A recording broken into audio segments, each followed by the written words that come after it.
Recently अभी news आई शाम को कि जो हमारे मिनिस्टर हैं, एमएसएमई मिनिस्टर हैं, इनका नाम है नारायण राणे, उनको गिरफ्तार कर लिया गया है। और महाराष्ट्र की जो पुलिस है उन्होंने उनको गिरफ्तार किया है। महाराष्ट्र की पुलिस के द्वारा उनको गिरफ्तार कर लिया गया है। और ये जो हमारे नारायण राणे हैं, वो हमारे जो एमएसएमई हैं, एमएसएमई यानी कि micro small and medium enterprises, ये इस मंत्रालय के यहाँ पर कैबिनेट मिनिस्टर हैं, राइट। तो इनको गिरफ्तार किया गया है। और कैबिनेट मिनिस्टर जो होती है हमारी भारत की, काफ़ी यहाँ पर बड़ी रैंक होती है, काफ़ी ऊंची रैंक होती है। और क्या किसी भी मिनिस्टर को यहाँ पर गिरफ्तार करना यहाँ पर भारत में किया जा सकता है? और अगर इनको किया गया है तो जो प्रोसीजर है वो किस प्रोसेस को फॉलो किया गया है, इसके बारे में हम यहाँ पर जानेंगे इस वीडियो में। तो इंडियन एक्सप्रेस ने इसको कवर किया और जो हमारे मिनिस्टर हैं उनको यहाँ पर गिरफ्तार किया गया, इसके बारे में यहाँ पर इसमें बताया गया। और इसको यहाँ पर एक्सप्लेन भी किया गया है कि कैसे यहाँ पर एक जो मिनिस्टर है, कैबिनेट मिनिस्टर है, उसको गिरफ्तार किया गया है।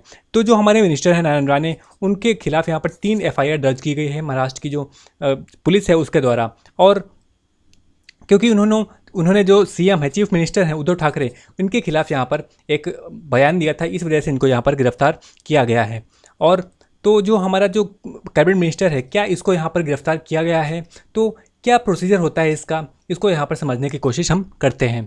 तो अगर जो पार्लियामेंट है वो सेशन में नहीं है, किसी भी तरीके से पार्लियामेंट जो हमारी है वो सेशन में नहीं है, तब जो कैबिनेट मिनिस्टर है उसको यहाँ पर गिरफ्तार किया जा सकता है। गिरफ्तार यहाँ पर किया गया है इसी वजह से। और जो मामला होना चाहिए वो होना चाहिए क्रिमिनल केस का, यानी कि अगर कोई भी क्रिमिनल केस है और जो हमारी पार्लियामेंट है वो सेशन में नहीं चल रही है, तो यहाँ पर जो मिनिस्टर हैं उनको गिरफ्तार किया जा सकता है। और आपको पता है जो राज्यसभा है वो हमारी 22 अगस्त को यहाँ पर ख़त्म हो चुकी थी, राइट। तो अब यहाँ पर आज 24 अगस्त है, तो इनको यहाँ पर शाम को गिरफ्तार किया गया और जो केस बनाया गया वो बनाया गया क्रिमिनल केस, राइट।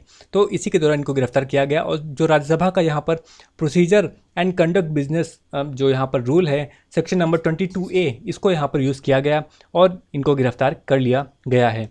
तो जो प्रोसीजर होता है यहाँ पर वो क्या किया जाता है, जो चेयरमैन होता है, वो जो राज्यसभा के चेयरमैन होता है, वो यहाँ पर किस तरीके का प्रोसीजर करता है। अगर जो हमारे नारायण राणे हैं, जो मिनिस्टर हैं नारायण राणे, वो राज्यसभा से सांसद हैं, राइट, राज्यसभा से सांसद हैं नारायण राणे। तो यहाँ पर जो चेयरमैन होंगे राज्यसभा के, वो यहाँ पर इनको गिरफ्तार क्योंकि किया गया है, तो जो काउंसिल होगी उनको यहाँ पर जो चेयरमैन होंगे राज्यसभा के वो इन्फॉर्म करेंगे काउंसिल की। अगर जो सिटिंग है वो है, लेकिन अभी तो सिटिंग है नहीं, तो तब क्या होगा, तब जो काउंसिल होगी, सेटिंग में नहीं है, तब जो काउंसिल होगी उसको यहाँ पर इन्फॉर्म किया जाएगा एक बुलेटिन के थ्रू। एक इन्फॉर्मेशन, एक बुलेटिन यहाँ पर पेश किया जाएगा जो चेयरमैन है राज्यसभा के, उनके द्वारा, राइट। इसके अलावा जो राज्यसभा के कोई भी मेंबर हो, उसको गिरफ्तारी के अगेंस्ट क्या यहाँ पर कोई प्रिविलेजेस मिलते हैं, क्या विशेषाधिकार होते हैं, उनको यहाँ पर समझने की कोशिश हम करते हैं। तो अगर कोई भी सिविल केस है, राइट, कोई भी अगर सिविल केस है, तो यहाँ पर जो भी यहाँ पर अगर कमेंसमेंट है सभा की, राइट, जो राज्यसभा है उसके शुरू होने के 40 दिन पहले, राइट, 40 दिन पहले और 40 दिन बाद तक यहाँ पर किसी भी मेंबर को गिरफ्तार नहीं किया जा सकता है। और ये बोलता है जो सेक्शन 135 है, ये यहाँ पर कोड ऑफ सिविल प्रोसीजर यहाँ पर इसके अकॉर्डिंग होता है। यानी कि अगर सेशन है वो जिस डेट को स्टार्ट हो रहा है उससे 40 दिन पहले और 40 दिन बाद में, राइट, 40 दिन पहले और 40 दिन बाद तक किसी भी मेंबर को यहाँ पर गिरफ्तार नहीं किया सकता है, अगर जो केस है वो कैसा है, सिविल है तो। लेकिन अगर जो केस है वो क्रिमिनल ऑफेंस है, तो यहाँ पर किसी भी मेंबर को गिरफ्तार किया जा सकता है, राइट।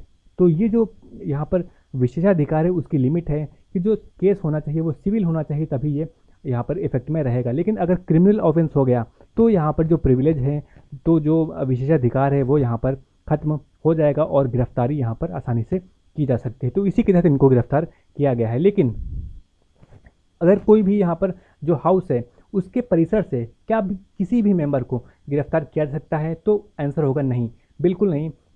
जो भी कोई भी लोकसभा है या फिर राज्यसभा है, उसके परिसर से किसी भी मेंबर को गिरफ्तार नहीं किया जा सकता है वेदर जब तक कि यहाँ पर जो परमिशन है ना मिल जाए यहाँ पर जो अध्यक्ष हैं, जो चेयरमैन है, स्पीकर हैं उनकी, राइट।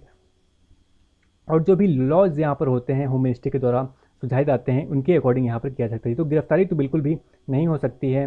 तो कोई भी मेंबर है या फिर कोई स्ट्रेंजर व्यक्ति है, कोई मेंबर नॉन मेंबर यहाँ पर है, तब भी उसको जो हाउस है उसकी परिसर से, प्रेसिडेंट से यहाँ पर गिरफ्तार नहीं किया जा सकता है, राइट। इसके अलावा कोई भी अगर सिविल या फिर क्रिमिनल मामला भी है और जो यहाँ पर परिसर है, बिल्कुल यहाँ पर कोई भी किसी भी तरीके का लीगल प्रोसेस भी चलाया नहीं जा सकता है, राइट।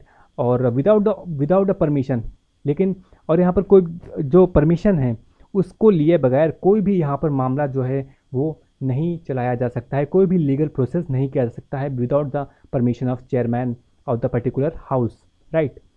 तो ये यहाँ पर एक न्यूज़ थी। और अंत में आपके लिए यहाँ पर एक क्वेश्चन है कि जो हमारे जो कॉन्स्टिट्यूशन होता है उसका प्रिजर्वर या फिर प्रोटेक्टर हम किसको बोलते हैं, पार्लियामेंट को, प्रेसिडेंट को, सुप्रीम कोर्ट को या फिर काउंसिल ऑफ मिनिस्टर्स को? तो इनमें कौन सा आंसर सही होगा ये आपको आप कमेंट करके बताइए।